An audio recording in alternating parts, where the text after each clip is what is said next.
bahas beberapa. Ya. Oke, kita lihat Tritunggal. Ini kita harus tahu sekali tentang Tritunggal ya. Karena ini selalu diperdebatkan. Oke, slide berikutnya.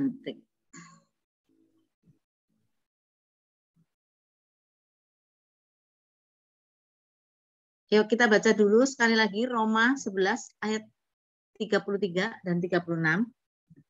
Kita baca lagi.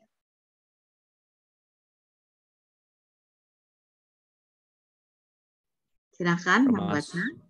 Roma 11 ayat 33. Oh alangkah dalamnya kekayaan, hikmat dan pengetahuan Allah, sungguh tak terselidiki keputusan-keputusannya dan sungguh tak terselami jalan-jalannya. Ayat 36. Sebab segala sesuatu adalah dari Dia dan oleh Dia dan kepada Dia. Bagi Dialah kemuliaan sampai selama-lamanya. Oke. Saya akan bacakan dari versi yang mudah dibaca dari Alkitab ayat 33 bilangnya, ya kekayaan Allah sangat besar. Kebijaksanaan dan pengetahuannya tidak pernah habis. Tidak ada orang yang dapat menjelaskan keputusan yang dibuat Allah. Tidak ada orang yang dapat mengerti jalannya. Ya Allah yang menjadikan segala sesuatu. Dan segala-galanya berlangsung melalui Allah dan untuk Allah. Bagi Allah kemuliaan sampai selama-lamanya. Oke ya, jadi kekayaan Allah itu memang sangat besar, Tuhan kita itu. Kebijaksanaan dan pengetahuannya tidak pernah habis.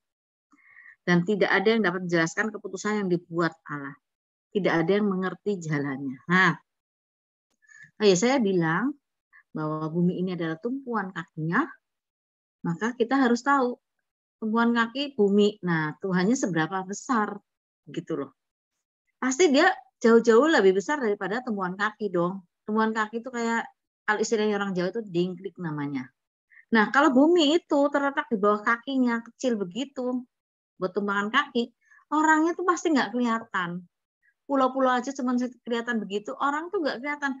Bagaimana orang dengan otak yang kecil itu dapat menyelami pikiran Tuhan, pikiran Allah? Bagaimana? Bagaimana bisa bertanding dengan Tuhan? Makanya kenapa ini taruh di depan dulu supaya ngerti bahwa Tritunggal ini mau dimengerti kayak apa nggak ngerti juga. Tapi kita harus tahu bahwa memang Tuhan kita itu Tritunggal, satu tapi tiga, tiga tapi satu.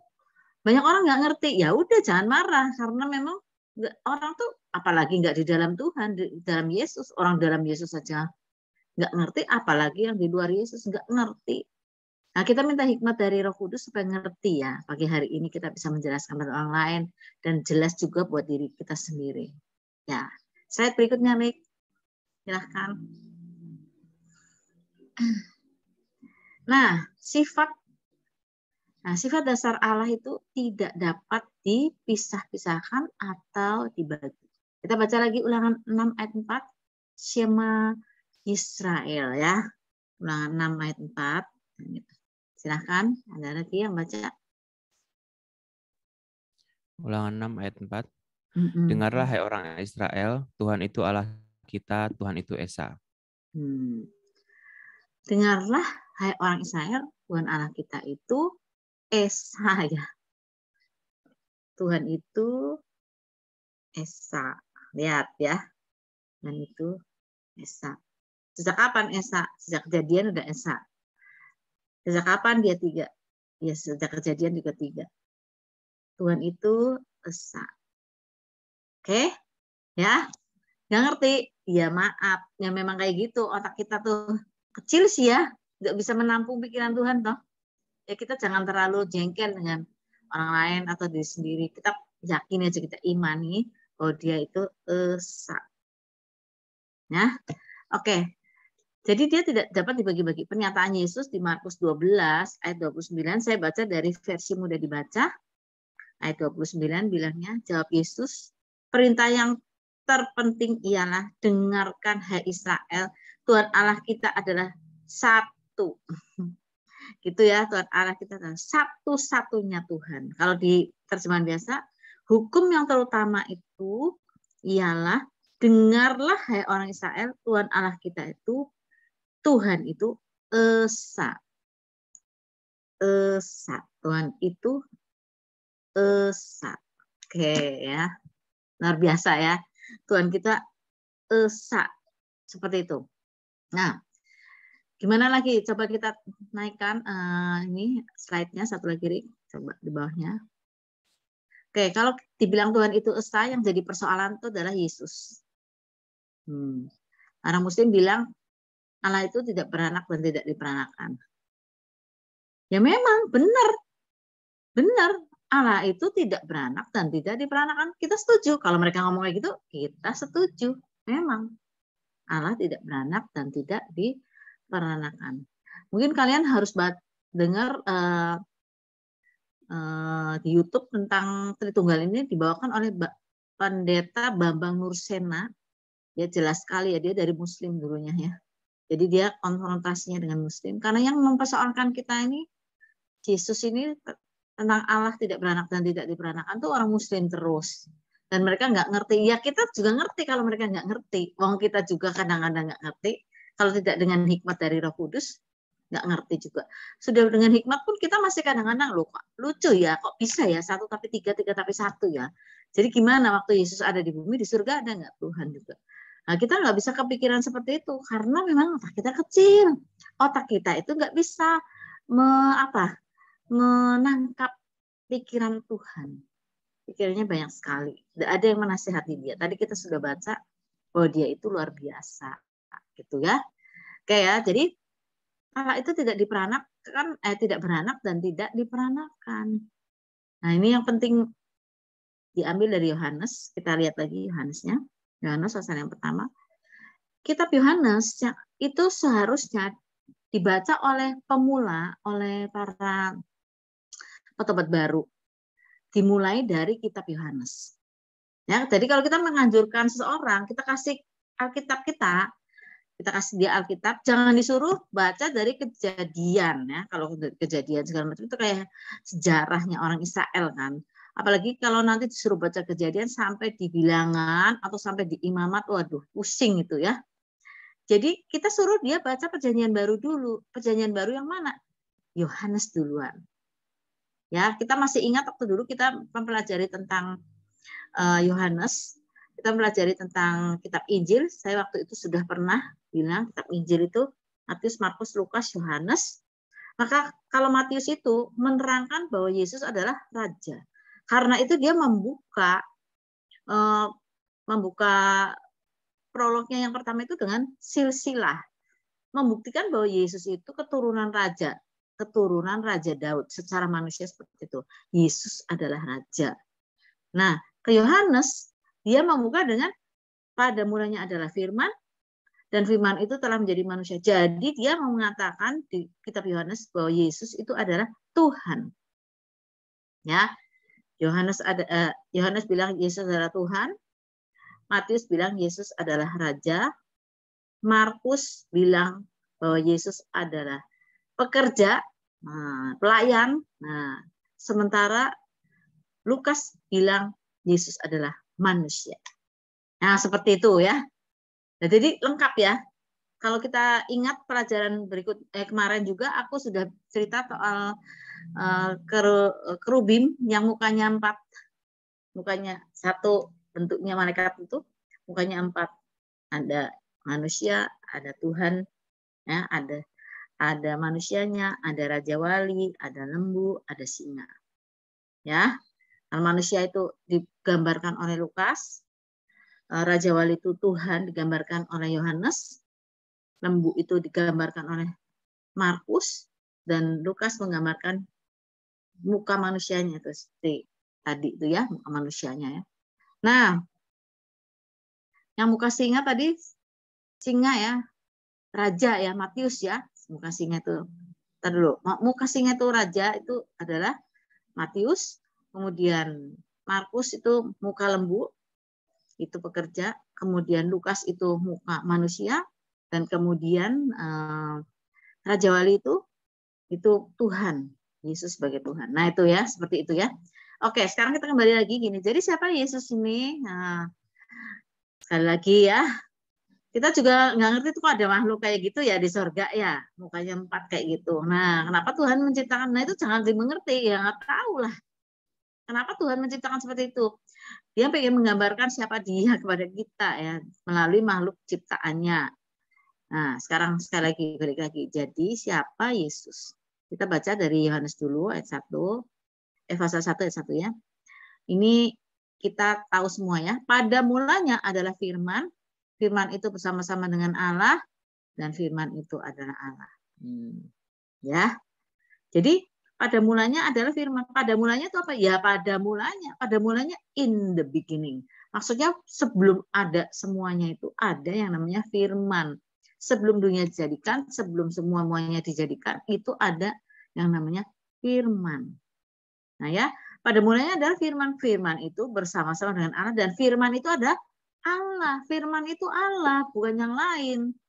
Nah, kayak kita sekarang ngomong ini. Yang ngomong siapa? Nih saya nih. Yang ngomong siapa? Kan Rebecca nih. Emang yang ngomong yang lain. Saya namanya Rebecca. Yang ngomong ini Rebecca. Apa yang saya katakan tuh kata-kata saya Rebecca. Ngerti kan ya maksudnya ya? Nah, ayat 2. Ia pada mula-mulanya bersama-sama dengan Allah. Dari semula memang bersama-sama dengan Allah. Ya. Dia nggak bisu. Ya, kenapa manusia bisa bicara? Kenapa monyet enggak? Karena monyet bukan diciptakan serupa dan segambar dengan Allah. Yang serupa dan segambar dengan Allah itu kita, manusia. Makanya bisa ngomong. Kita bisa, ibaratnya tanda kutip, kita bisa berfirman. Kita bisa berkata-kata. Tuh ya. Terus, ayat 3. Segala sesuatu dijadikan oleh dia dan tanpa dia tidak ada satupun yang telah jadi dari segala yang telah dijadikan. Segala sesuatu telah dijadikan oleh dia. Tanpa dia enggak. Dia yang menjadikan. Berfirmanlah Allah, jadilah terang. Berfirmanlah Allah, jadilah darat dan laut. Berfirmanlah Allah, jadilah binatang-binatang misalnya dan seterusnya ya, luar biasa ya. Yang enggak dipakai jadilah begitu manusia, cuma satu. Dia membentuk manusia serupa dengan segambar dengan dia. Oke. Terus 4, dalam dia ada hidup dan hidup itu adalah terang manusia. Terang itu bercahaya di dalam kegelapan dan kegelapan itu tidak menguasainya. Dia itu terang. Terang itu bercahaya dalam kegelapan. Kegelapan tidak bisa menguasai terang. Kalau terang dan gelap disatukan, pasti jadi terang. Nggak ada terang dan gelap disatukan jadi gelap. Nggak ada. Nggak ada ya. Terang disatukan pasti terang. Terang dengan gelap disatukan pasti terang. Nggak ada tuh orang terang bawa masuk ke ruangan yang gelap, tiba-tiba terangnya ditutup sama gelap. Nggak ada. Ya terang, ya dia lilin kecil itu namanya terang. Kita bisa melihat jalannya di depan kita ya. Walaupun kita bawa senternya juga kecil atau lilin itu tadi, kita tetap bisa melihat karena ada terang. Jadi nggak ada begitu lilinnya dimasukkan ke kamar yang gelap, langsung gelap menutup lilin sampai cahayanya tidak kelihatan, nggak ada. Jadi terang itu bercahaya di dalam kegelapan dan kegelapan itu tidak menguasainya sama sekali. Apalagi Yesus yang datang begitu terang dia ya, langsung terang benderang karena dia terang itu sendiri. Yesus itu terang. Yesus bilang akulah terang dunia. Oke ya. Terus kita akan meloncat 10 ya.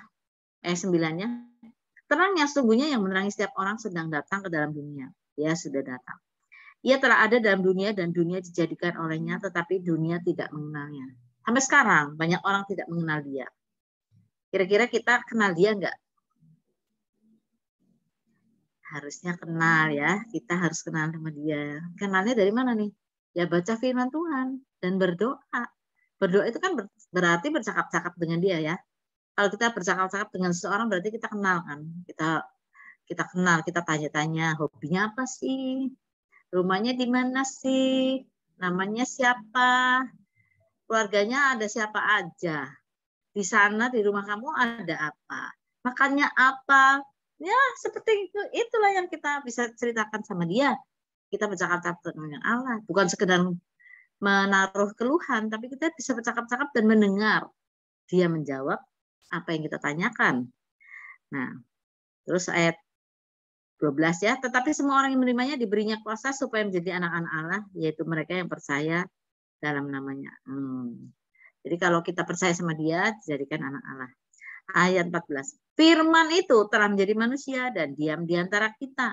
Dan kita telah melihat kemuliaannya, yaitu kemuliaan yang diberikan padanya sebagai anak tunggal Bapa penuh kasih karunia dan kebenaran. Jadi firman itu telah menjadi manusia. Lihat ya, Yohanes sendiri menyaksikan bahwa Bapa di surga mengatakan bahwa inilah anakku yang kukasihi. Yohanes pasti dengar tuh waktu dia membaptis Yesus. Tahu ya. Lihat ya ayat 18. Tidak seorang pun yang pernah melihat Allah, tetapi anak tunggal Allah yang ada di pangkuan Bapa, dialah yang menyatakannya. Jadi nggak ada seorang pun di dunia ini yang pernah melihat Allah tuh nggak pernah. Nggak pernah. Musa sendiri waktu dia bersama dengan Allah itu di Gunung Sinai, dia bilang, Tuhan, tampakkanlah dirimu pada aku supaya aku bisa tahu siapa engkau, bentuknya kayak apalah, gimana lah. Aku bisa bercerita pada orang Israel bahwa Tuhan yang aku sembah, yang kita sembah, yang mereka sembah adalah Tuhan yang benar, Tuhan yang luar biasa. Maka kata Tuhan waktu itu Allah ya, dia bilang, tidak ada seorang pun yang dapat melihat Allah. Kalau kamu melihat muka aku, kamu pasti mati. Jadi gini aja, kalau kamu mau melihat, sini, kamu masuk ke dalam ceruk, ditaruh ditekukan gitu di batu. Aku akan lewat, tapi waktu aku lewat, aku akan menutupi engkau dengan tanganku supaya engkau nggak melihat wajahku. Nanti kalau aku udah lewat, nanti aku ambil tanganku, kamu bisa lihat belakangku. Luar biasa ya. Ada belakangnya pasti ada depannya dong. Maksudnya ada belakangnya nggak ada depannya. Ya kita sendiri juga akal budi juga bisa ngomong ya. Pasti dia berbentuk ya. Waktu itu walaupun roh tetap ada bentuknya seperti itu ya. Kau akan melihat belakangku. Kalau kau melihat wajahku, kau akan mati. Maka kalau setiap orang melihat wajah Tuhan terus mati, lah kan mau ngomong sedikit juga sudah nggak bisa ya.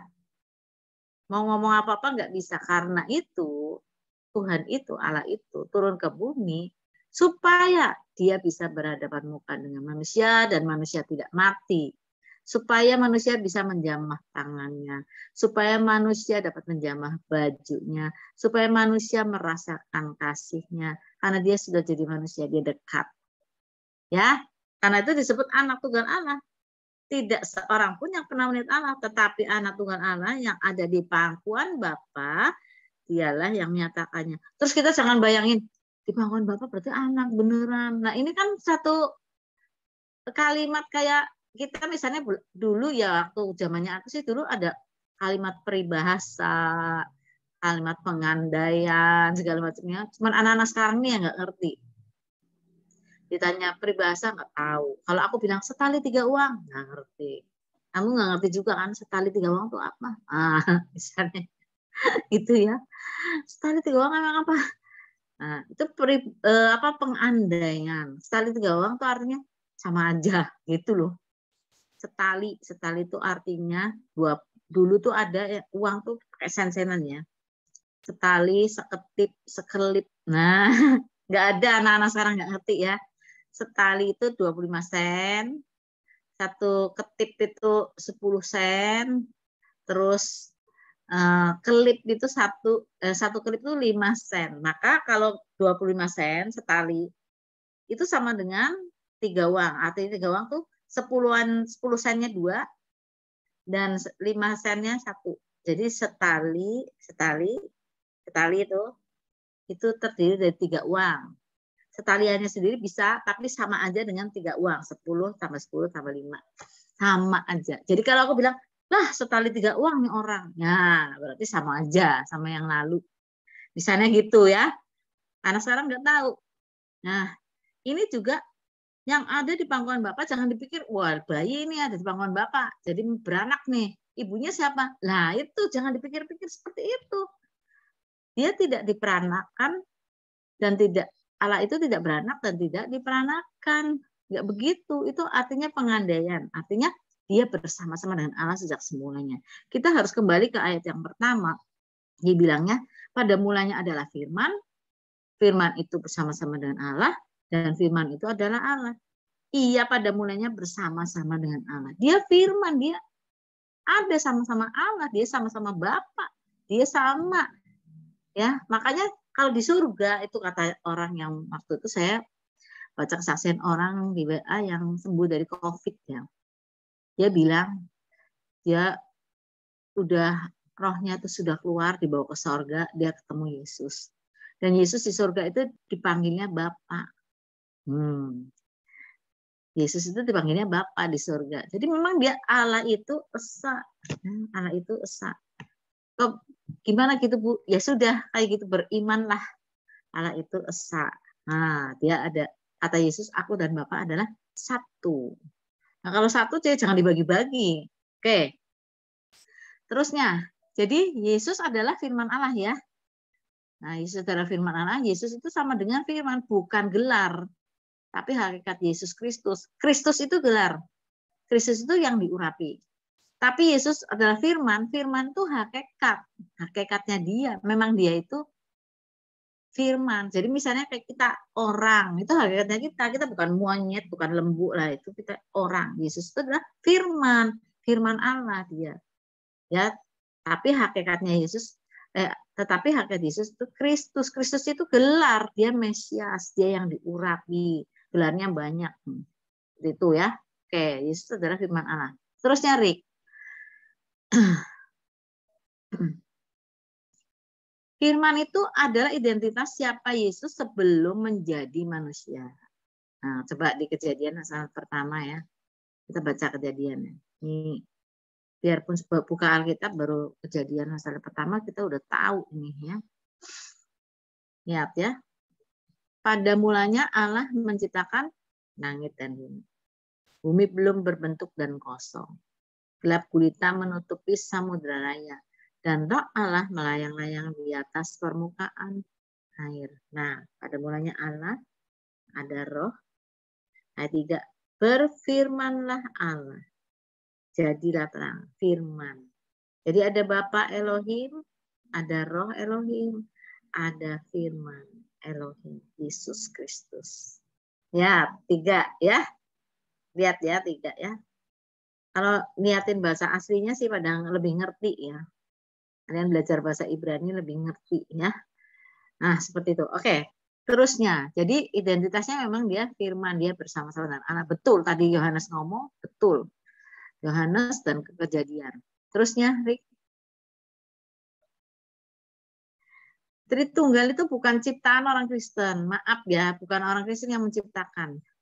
Kitab orang Yahudi, Tanah, menegaskan bahwa Elohim menciptakan dunia lewat roh dan firman-Nya. Firman Allah itu Allah. Kitab orang Yahudi. Orang Yahudi nggak mau dia bilang Allah itu 3 ya. Sama aja ya. Tapi kitab orang Yahudi itu yang Tanah itu menegaskan bahwa Elohim itu menciptakan dunia lewat roh dan firman-Nya. Firman Allah itu ya Allah. Mau gimana lagi? Tadi saya udah ngomong. Kalau sekarang ini saya yang ngajar kalian ini, kata-kata saya ya punya saya, kata-kata saya bukannya kata-katanya orang lain. Kalau orang lain yang bicara tuh berarti itu bukan saya.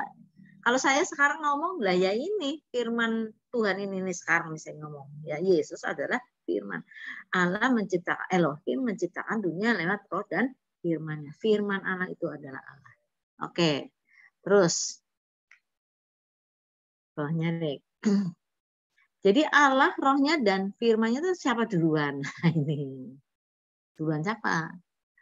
Ya, kita seringkali telur sama ayam duluan mana? Ayam dulu apa telur dulu? Ya. Jadi Allah, rohnya dan firman-Nya siapa duluan? Coba ya, Yohanes 1 ayat 18. Tidak seorang pun pernah melihat Allah. Tuhan Yesus Kristus menyatakannya. Berarti Allah menyatakan dirinya sendiri melalui Yesus Kristus. Tuh, ya. Nah, coba ya. Tak seorang pun pernah melihat Allah. Tuhan Yesus Kristus menyatakannya. Berarti Allah menyatakan dirinya sendiri melalui Yesus Kristus. Dia menyatakan dirinya. Ya. Nah, sekarang Yohanes 8 ayat 42 pernyataan Yesus. Sebenarnya kita lihat ya. Yohanes 8 ayat 42. 8 ayat 42. Silakan dibaca.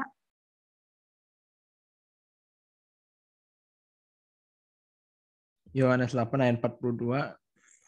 Kata Yesus kepada mereka, jikalau Allah adalah Bapamu, kamu akan mengasihi aku. Sebab aku keluar dan datang dari Allah. Dan aku datang bukan atas kehendakku sendiri, melainkan dialah yang mengutus aku. Ya. aku keluar dan datang dari Allah. Lah pengen diterangin lagi, kita harus mengerti. Dia tidak harus mengerti. Pokoknya dia keluar dari dan datang dari Allah. Jangan dipikir kita harus mengerti sama sekali 100% ngerti baru percaya sama Allah, percaya sama Yesus. Enggak. Dia bilang aku keluar dan datang dari Allah. Ya benar, kalau firman itu ya keluar dari Allah kan. Udah kita nggak usah repot-repot memang. Ini kalau saya berkata-kata itu keluar dari hati saya, dari pikiran saya, bukan dari pikiran orang lain, dari hati orang lain. Kalau firman itu ya dari saya keluarnya. Gitu ya. Oke. Kita lihat di Yohanes 1 ayat 30 ya. Yohanes 1 ayat 30-nya ngomongnya apa?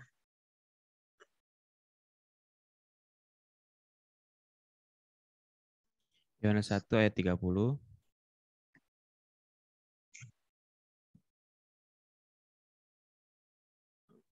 Dialah yang kumaksud ketika kukatakan, kemudian daripadaku akan datang seorang yang telah mendahului aku, sebab dia telah ada sebelum aku.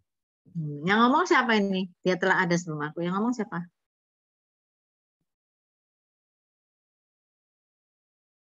Tuhan Yesus. Ya, Masa? Yohanes. Oh, Yohanes ya. Yohanes yang ngomong ya. Dia telah ada sebelum aku. Yohanes itu sepupu, yang atau keluarganya gimana ya. Pokoknya dia saudaraan deh sama Yesus karena Elizabeth dan Maria itu sepupuan ya. Kerabat. Nah, Yohanes tuh lahir duluan dari Yesus. Ingat nggak ketika Elizabeth mengandung 6 bulan, Maria itu datang. Dan bayi, memang dia mengandung, barusan dia diberitahu sama Gabriel. Jadi langsung dia pergi ke Elizabeth.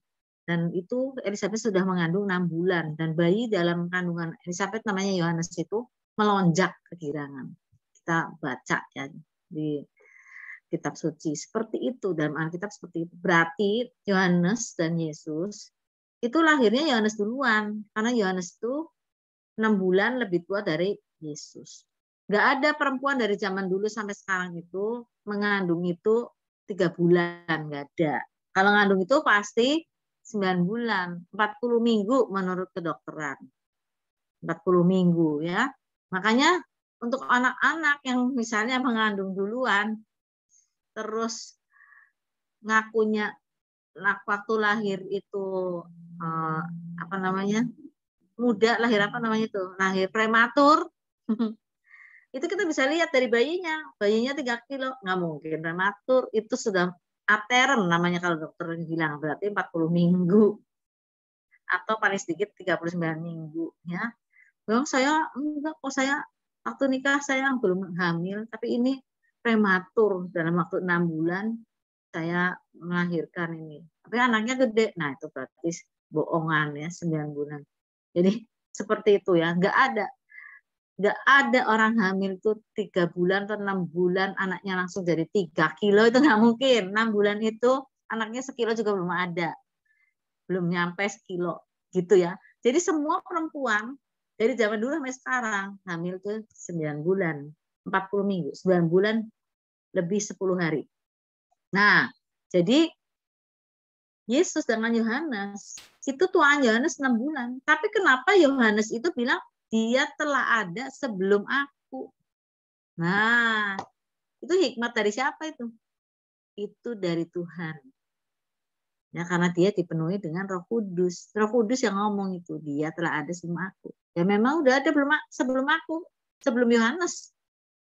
Yohanes itu adalah nabi terakhir, perjanjian lama ya. Yohanes itu dia orang yang luar biasa. Kata Yesus dia adalah yang terbesar. Nah, tapi luar biasanya dia bilang dia telah ada sebelum Yesus itu ada sebelum aku, Yohanes. Nah, karena dia tahu Yesus memang Tuhan. Seperti itu ya. Oke, yang sekarang kita lihat Mazmur ya, dilahirkan dari Bapa enggak? Mazmur 2 ayat 7 ya. Mazmur 2 ayat 7 ngomongnya apa? Ini Mazmur ini, pemazmur ini hebat ya. Zaman perjanjian lama tapi ngerti. Ya. Aku mau menceritakan tentang ketetapan Tuhan. Ia berkata kepadaku, anakku engkau telah kuperanakan pada hari ini. Ya. Dibilang ayat 6-nya, akulah yang telah melantik rajaku di Sion, gunungku yang kudus. Kalau judulnya Raja yang diurapi Tuhan. Nah, Sekarang kita lihat di Ibrani 1 ayat 5. Ibrani 1 ayat 5 bilangnya.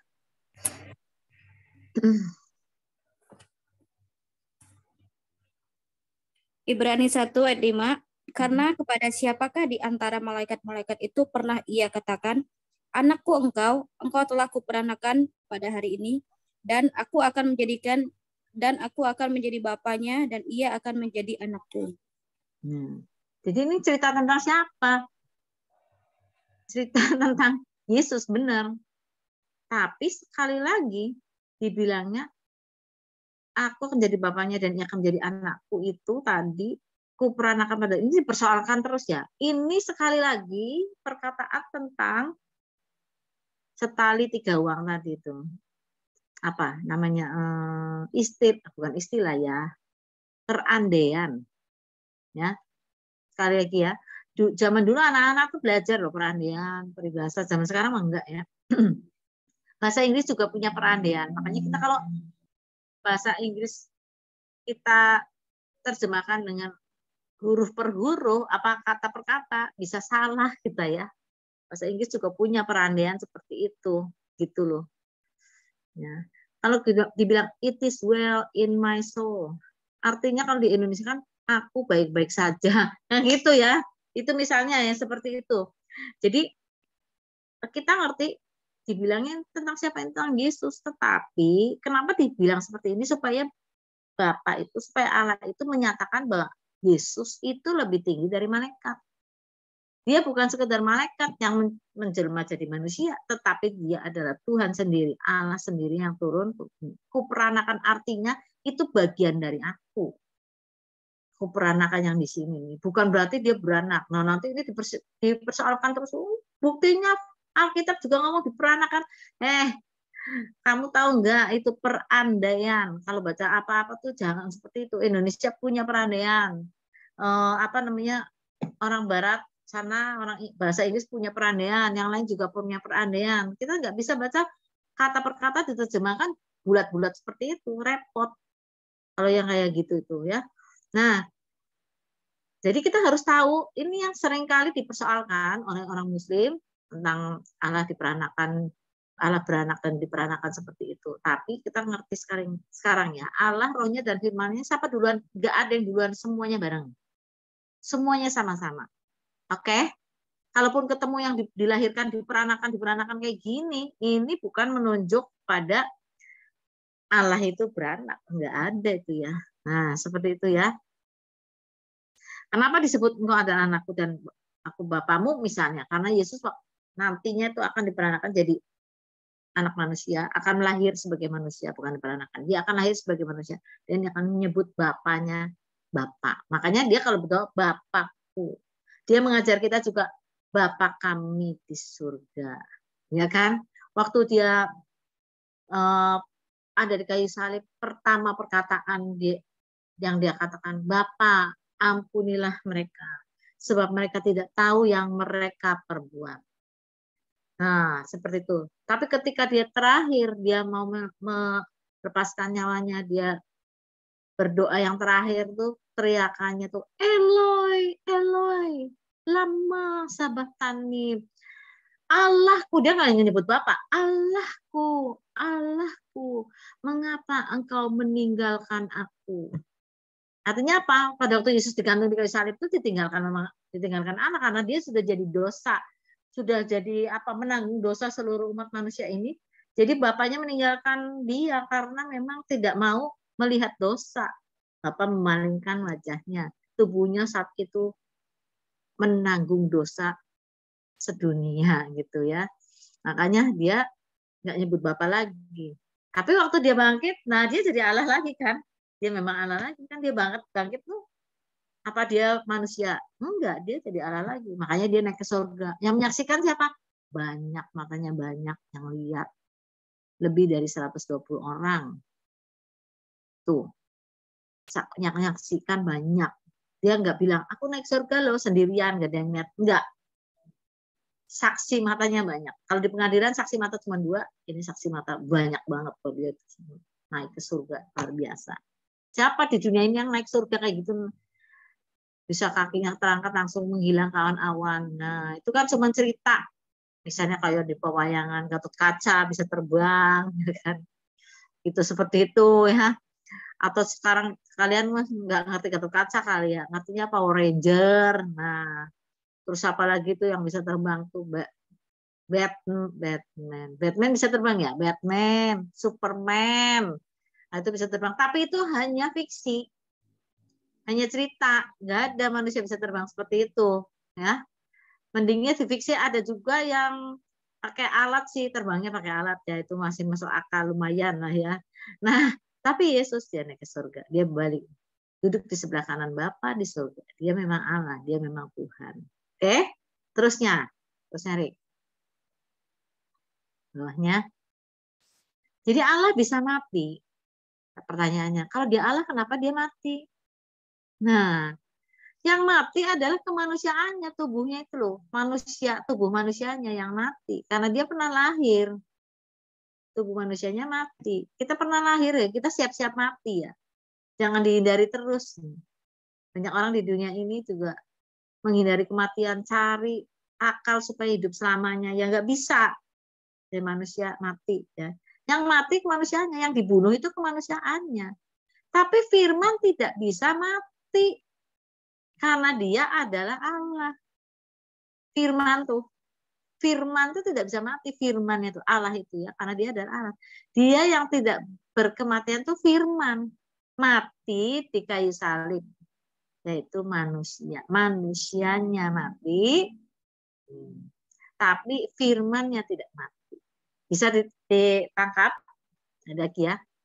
Jadi Allah bisa mati nggak? Ya enggak. Yang mati adalah kemanusiaannya. Kenapa dia bisa dibunuh?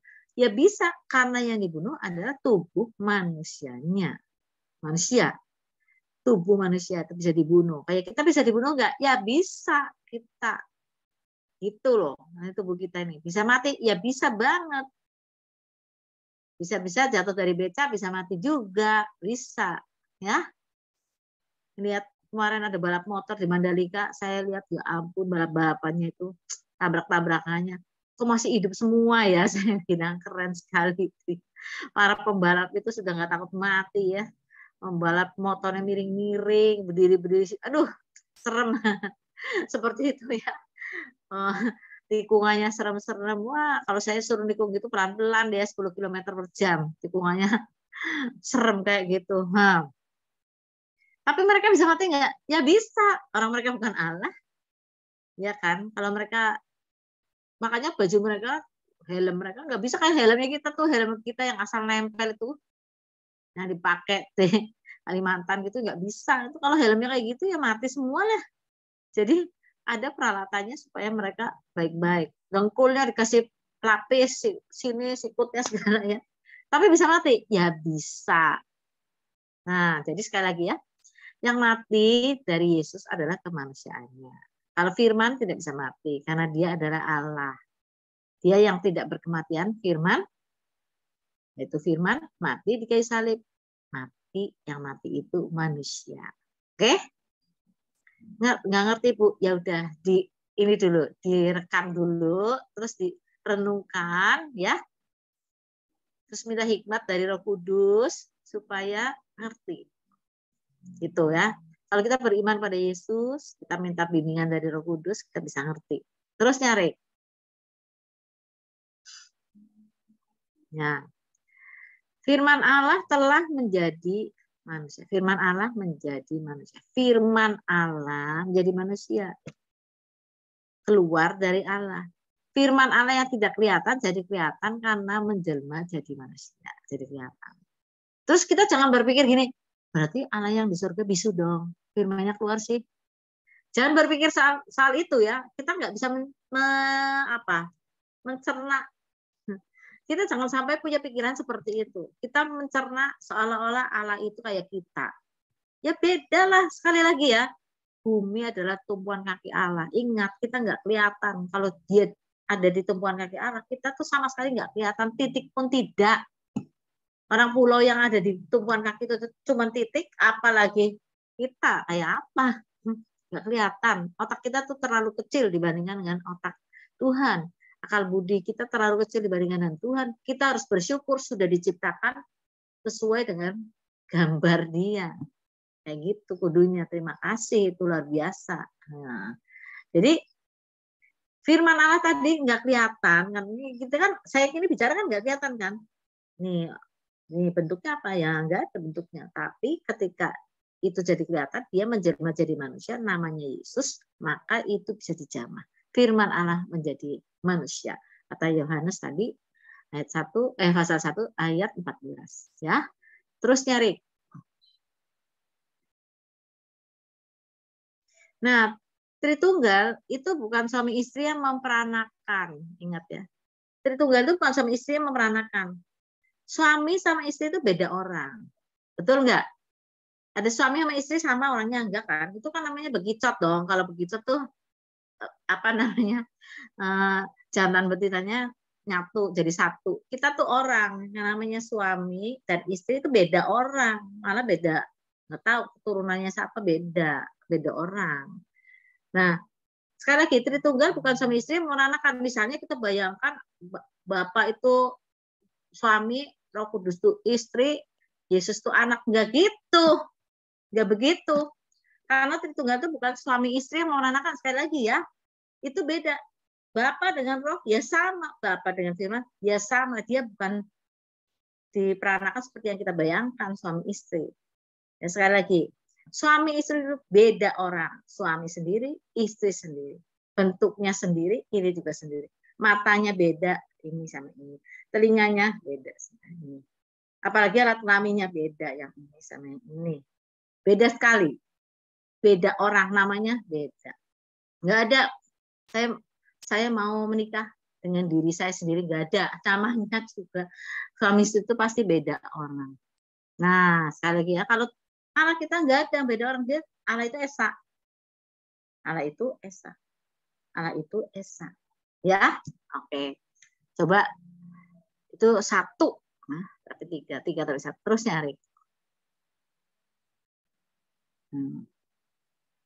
Sekarang kita lihat bukti keilahian Yesus. Yesus itu Allah apa bukan?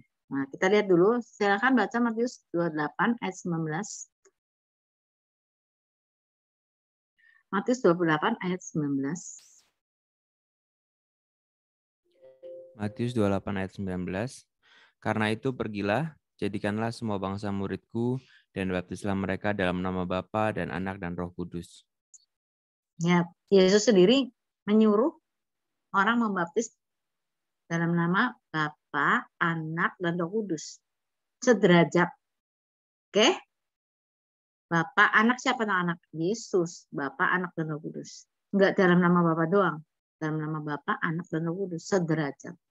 Ini keilahian Yesusnya. Terus kita baca di Ibrani 1 ayat 3. Ibrani 1 ayat 3. Silakan. Ibrani 1 ayat 3. Ibrani 1 ayat 3. Ia adalah cahaya kemuliaan Allah dan gambar wujud Allah, dan menopang segala yang ada dengan firman-Nya yang penuh kekuasaan, dan setelah ia selesai mengadakan penyucian dosa, ia duduk di sebelah kanan yang maha besar di tempat yang tinggi. Sudah ya. Jadi kalau kita mau membuktikan keilahian Yesus, itu. Jadi dia tuh ibaratnya tugas ke dunia, kemudian setelah selesai tugasnya ya balik lagi, dia memang Allah. Nggak berkurang sama sekali ya kekuasaannya, kemahabesarannya, kemahatauannya, kedahsyatannya. Ya sama, ya memang dia Allah sih. Seperti itu. Nah, Kolose 1 ayat 15 bilangnya, ia adalah gambar Allah yang tidak kelihatan, yang sulung, lebih utama dari segala yang diciptakan. Ya. Kalau di versi yang udah dibaca dibilangnya, melihat Kristus berarti melihat Allah. Tidak ada orang yang dapat melihat Allah, tetapi sesungguh-sungguh Allah. Dialah yang memegang kuasa atas semua yang sudah diciptakan. Jadi melihat Kristus berarti melihat Allah. Yang nggak mau mengakui Yesus, bodoh, salahnya sendiri.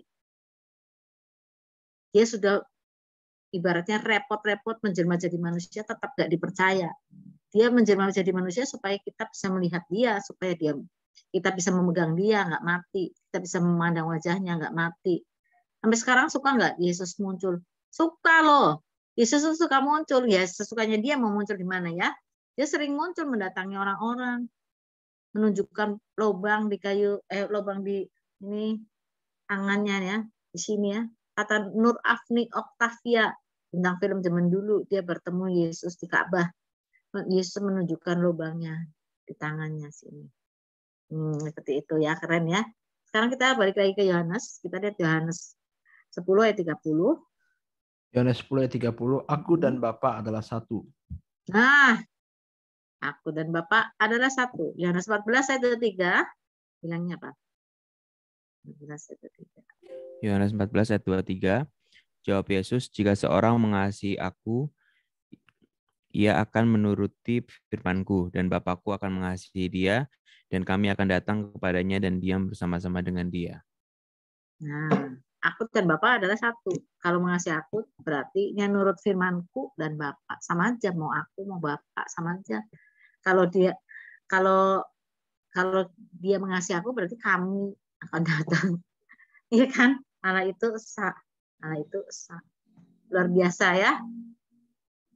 Kita lihat ya biar tuntas ya. Yohanes 16 ayat 15 apa kamunya?